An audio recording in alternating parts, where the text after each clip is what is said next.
Hello, everyone. My name is D.R. Merrill, and this is a very, very difficult lecture series I've tried to compile here. This is the lecture series on aesthetics. I still am not very happy with the direction that this is going, but we have to start somewhere. I might even make a two-part lecture series. So, for this first series, we're going to have some introductory material that has to be met before we ever get to the actual ideas in the philosophy of aesthetics. So I guess I'll go ahead and I'll try this from the top. So things that I want this course to offer. I want the major goal again is to discuss the major thinkers' ideas on aesthetics. Now, this does not mean merely just philosophers. I mean it mostly is, but I want to bring in some quotations and ideas from scientists, theologians, psychologists, and even economists.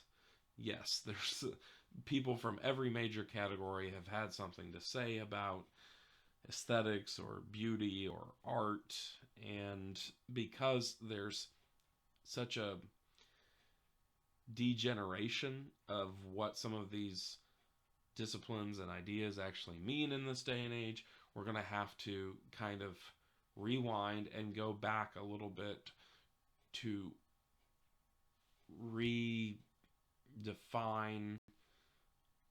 some of these ideas. Now, to do so in this survey, we're going to survey these meanings of aesthetics, beauty, and art. They all correlate and they all have things in common. They all overlap and mesh together, but they are not, by definition, as we're using them in this course, the same thing. So, what's going to be really difficult here is trying to demonstrate the experiential, the psychological, and the spiritual need for aesthetics in your everyday life. And this is a universal endeavor. Everybody, I don't care who you are, can relate to these ideas. It's not, it is a more particular tier in the philosophical hierarchy. However, it relates to all of the fundamental foundational ones: metaphysics, epistemology, perhaps even logic. And I honestly think ethics.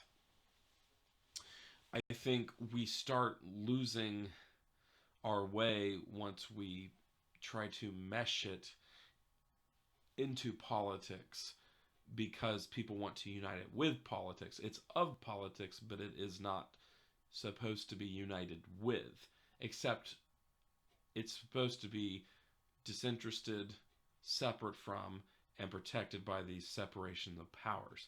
Think of it as different branches of government almost, not branches of judicial government or executive or legislative, but of the cultural aspect of government, which is slightly more foundational. These elements, life experience, personal psychology, and personal spirituality, as well as cultural um, spirituality, it's these are things that every major thinker we talk about will discuss. I do leave some, I omit out some of these comments because they are kind of contrary to the points I'm trying to get across. So I generally stick with a neo-Thomist framework. However, there's times I will not always agree with the Thomists, and there's times that I will use any various thinker to point a deficiency in any direction. So, what's very difficult about this lecture is that we can actually attempt to explain human nature, or at least ponder it in a way that it might make more sense about how it relates to nature in general or existence in general, and what we can strive or hope for. So I hope that kind of explains the tediousness we're about to embark on. So I have some concerns, or rather questions, of you, the viewer, for this course. And that is, what rivets you? I would suggest writing this down, or at least keeping this in the back of your mind. Make a mental note. What rivets you? What catches your eye and sets your imagination on fire? What makes you stop and think to enjoy a freeze frame of life? What makes this all worthwhile? And, fuels ideas, possibilities, and human achievement. Or, even through the basics of just personal creativity. And most importantly, what is beautiful? Everyone needs to at least answer that last question.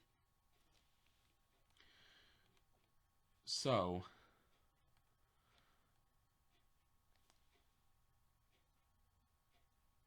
now we need to reflect on some of these abstract questions, and we need to retort with these even more particular questioning responses. So these may seem like hard questions, and they may not be very easy or timely to answer, but every single individual can answer these questions. So I'll go ahead and just ask some questions of you. Maybe this will help prompt. Is the Kaufman House designed by architect Frank Lloyd Wright? That arouses you, or maybe it's a turbulent sculpture of Laocoon and his sons by Athenodorus, and Polydorus of Rhodes. Perhaps it's a symphony, performing of Vivaldi's Four Seasons live, and that ignites and kindles what is your understanding of the metaphysical astonishments of existence in your psyche or your soul. Maybe it is something as extravagant as the Sistine Chapel, painted by Michelangelo, or something as simple and painterly, the way the colors are applied by a modern formalist like Mark Rothko. Perhaps it's the written word, such as the dialectic of creation and Plato's Timaeus. Or maybe it's poetry found in one of Shakespeare's sonnets. So I'm going to assume, in my estimation, I am mostly a landscape painter. I would suppose that the majority find the natural beauty of a landscape breathtaking, or at least inducing of some sort of contemplation. Dennis Dutton, an aesthetician, wrote The Art Instinct, where he espoused the idea of a Darwinian theory of beauty in art. A landscape is universally beautiful to humans because of the origin of our species, in which we are part of, and psychologically adapted to by nature. So, like when Cro-Magnon man hunted and gathered and lived in the Pleistocene, he got accustomed to an implicit, natural sense of beauty that has become innately infused in the human condition. Our desires have a major part to play in this lecture series. So, we have this desire to fulfill our human lives, to create and procreate, to expand our knowledge and skills as we create a better, more meaningful world for ourselves as individuals. And it's because of our nature. And it is the goal to intellectually discover here and how to give time in which we are achieving this. What I mean is, it's non-linear. It's difficult. So, what I mean is, we take 2 steps back after we take 1 step forward. And we are just fickle, and we're forgetful by nature. So we discover again by creating, and we create to discover, everything that we can. We are driven biologically as well as spiritually to act, to craft, at the marvels that nature has taught us and removed how we have taught ourselves.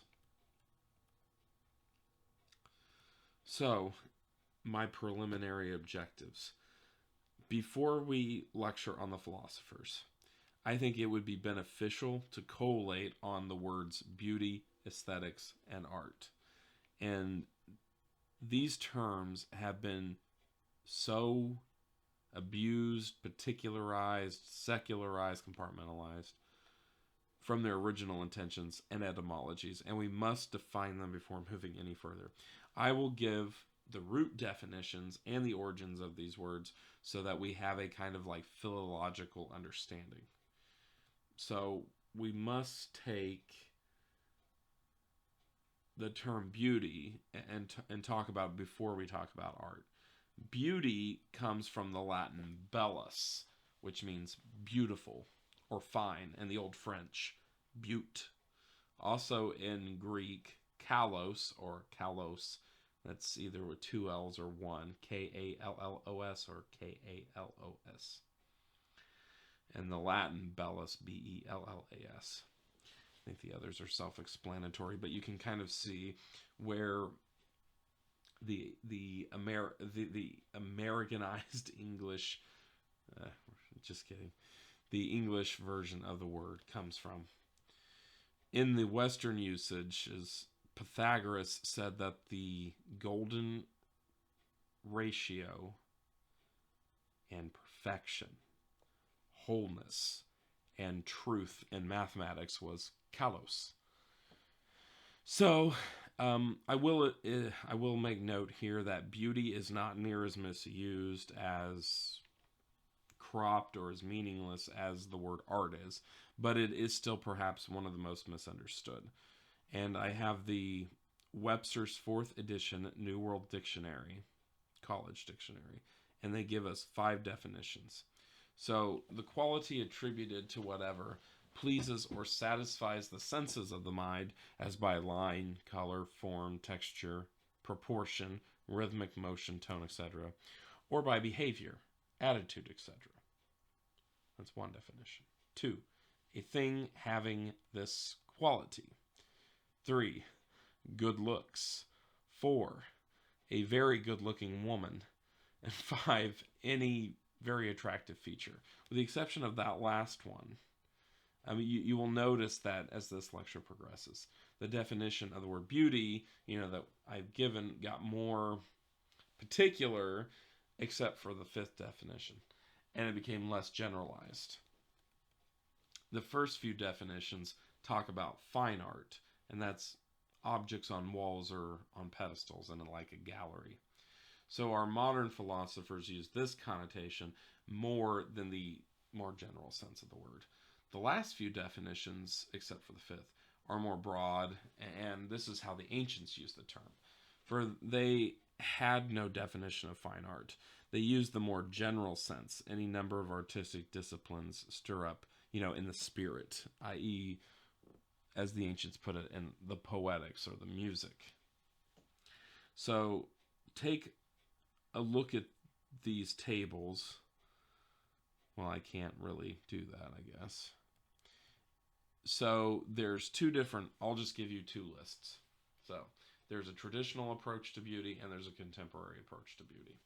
And I have these all defined out here. So in the traditional approach, you have what is objective, relational, absolutist, universal. In the second column, you have what's subjective, marketed, relative, and particular. They're not completely across the line, and antitheses of each other, but they do vary in very extremely different directions. So when you look at these attitudes towards beauty, you have like what is more of the innate view, and that's of the medieval world and the ancient world, and then you have the modern secular and de-emphasized view or attitude towards beauty. So in the medieval camp, there's more of this idea of innate, like, purity, perfection, orderliness and consistency, wholeness, and it is more internal. Whereas the secular de-emphasized type of beauty is arbitrary, momentary, fanciful, luxurious. Well, not luxurious, I'm sorry, of a luxury. Let's put it that way. And of only a monetary value, non-essential. So, I wish I could bring these up.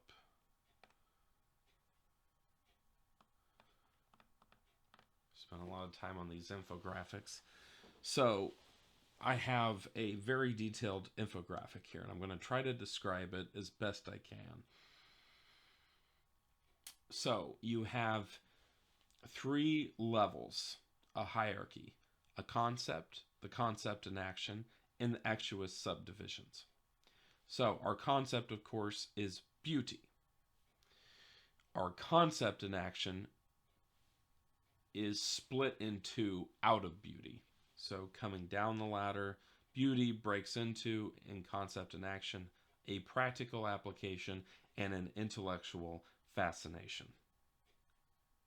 So when we break that down into the third tier, the actuous subdivisions, beauty breaks down from practical application into both nature, which includes landforms, molecular structures, and the idea of procreation, as well as what is man-made, and that is through craftsmanship.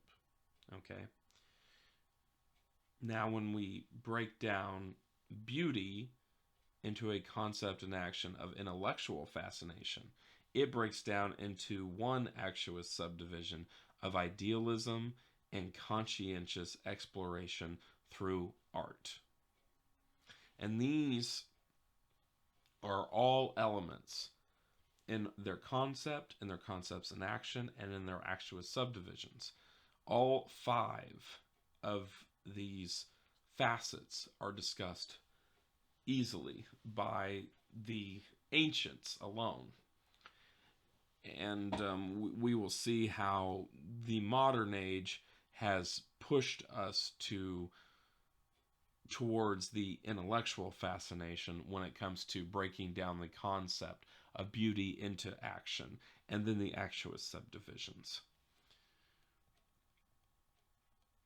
To truly examine the schema of our universal functions in creating and our astonishment of beauty, we would have to survey history thoroughly to begin to understand. Perhaps, another course will make this possible. I'm not going to be able to make it possible in this course.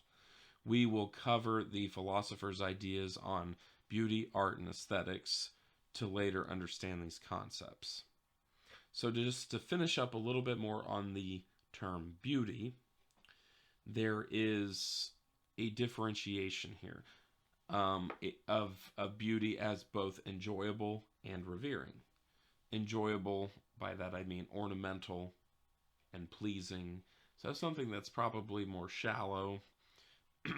And then by revering, I mean something to adore, something that's of value, worthy of worship, if you will. You can almost see a pattern here. So you have a mystical view of beauty, and you have a practical view of beauty. So an analogy where in a contemporary sense, they are conflicted together, I would use what I term a popcorn film.